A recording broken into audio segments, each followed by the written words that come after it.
Hello friends, સ્વાગત છે તમારું મારી આ ચેનલ ઉપર. આજ આપણે બનાવશું માવાના પેંડા. ડેરી કરતાં પણ સરસ એવા માવાના પેંડા ઘરેથી જ બનાવી અને ખાવાની ખૂબ સરસ મજા આવે છે. ડેરીએથી બનેલા પેંડા વધારે ખાંડવાળા હોય છે. એના કરતાં ઘરે ખૂબ સારા પેંડા બનાવવાની આપણે શરૂઆત કરીએ.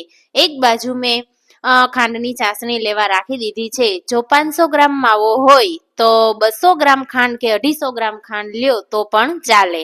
અડધી ખાંડ લઈ તો પણ માવાના પેંડા ખૂબ સરસ બને છે. ડેરીએ ભલે વધારે આવે ખાંડ, પણ આપણે થોડી ઓછી ખાંડ રાખીએ તો ટેસ્ટમાં વધારે મજા આવે અને પેંડા પણ ખાઈ શકાય.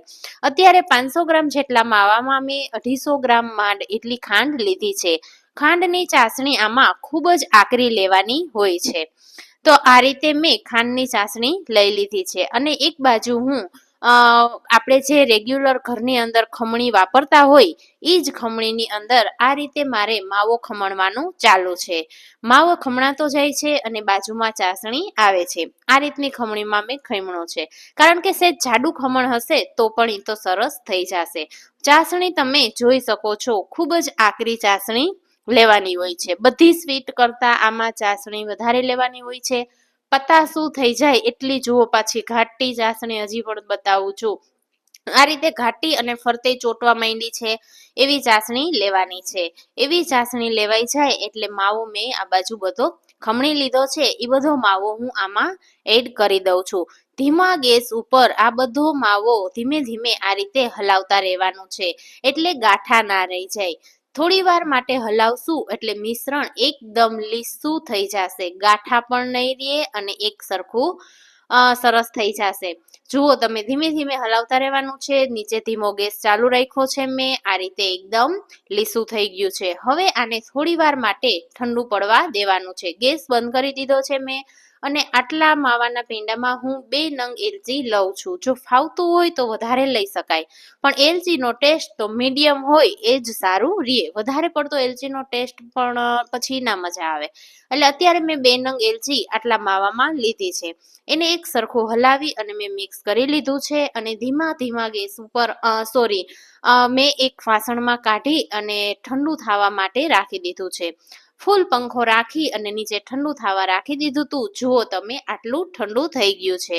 તવેથા ઉપરથી નીચે પણ નથી પડતું. હજુ એ થોડી વાર રહેવા દેવાનું છે, એટલે પેંડા વાળતા ફાવે, નહીતર ચોટશે અને જામશે નહીં. ચાસણી જો એકદમ ઘાટી લીધી હોય એટલે પેંડા સરસ વળી જ જાય.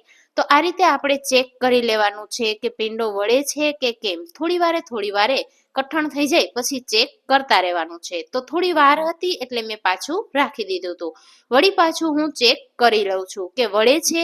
તો જોવાનું છે. એકદમ ફૂલ પંખા ઉપર મેં નીચે રાખી દીધી હતી આ થાળી, એટલે ઠંડુ થઈ ગયું છે સરસ અને કઠણ પણ થઈ ગયું છે.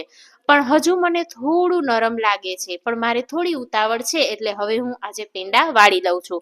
પછી ફૂલ પંખા ઉપર નીચે રાખી દઈશ એટલે પંખાની હવાથી બધું ઠંડુ થઈ અને એકદમ આમ ઠરી અને કઠણ થઈ જશે. તો આ રીતે હું એક પછી એક સેજ અમથો ઘી વાળો હાથ કરી અને પેંડા વાળતી જાઉં છું. થોડાક ધીમા હાથે વાળવા પડશે, કારણ કે મિશ્રણને થોડું ઠંડુ થવાને વાર છે. તો આ રીતે પેંડા હું વાળતી જાઉં છું અને સેજ છૂટા રાખવાના છે, એટલે એકાબીજા સાથે ચોટી ના જાય. તો મિશ્રણને ઠંડુ થતા તમે જોવો છો અને પેંડા હું વાળતી જાઉં છું. ઘરની અંદર તમારે ઉપરથી સાવ પ્લેન ના દેખાય એટલા માટે કાંઈ પણ વસ્તુ તમને અનુકૂળ લાગે એનાથી તમે આ રીતે સેજ ડિઝાઇન કરી શકો છો. મેં આ રીતે દીવા કરવાનું દિવેલિયું લીધું છે અને એનાથી હું આ કરું છું, જેથી બાળકોને મજા આવે અને આપણને પણ ડેરી જેવો લુક આવે. તો આ રીતે બધા પેંડા સરસ થઈ ગયા છે અને હમણાં જામી જશે. Thank you for watching.